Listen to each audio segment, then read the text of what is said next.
রাহুর অশুভ প্রভাব কাটানোর উপায়। নাম্বার 1, টয়লেট সবসময় ক্লিন এবং ড্রাই রাখুন। রাহু আসে টয়লেট থেকে। নাম্বার 2, অপরের উন্নতিতে ঈর্ষান্বিত হবেন না, এতে রাহু খারাপ হয়। বরং ঈশ্বরের কাছে এই প্রার্থনা করুন, ঈশ্বর সকলের মঙ্গল করুন, সকলের অর্থনৈতিক শ্রীবৃদ্ধি দান করুন, সকলকে ঐশ্বর্যে প্রাচুর্যে ভরিয়ে তুলুন। নাম্বার 3, সারাদিন অন্তত একবার কিচেনের মেঝেতে বসে খাবার খেতে হবে। রান্নাঘর হলো মঙ্গলের স্থান, মঙ্গলের স্থানে রাহুকে বসালে রাহুর প্রভাব ডাউন হবে।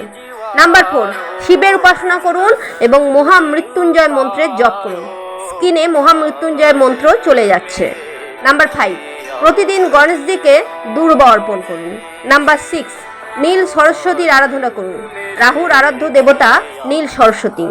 ভিডিওটি ভালো লাগলে অবশ্যই চ্যানেলটি লাইক করবেন, সাবস্ক্রাইব করবেন এবং পরিচিত জনের মধ্যে ভিডিওটি শেয়ার করবেন। এতে আমি আরেকটি নতুন ভিডিও করার মোটিভেশন পাই। নমস্কার।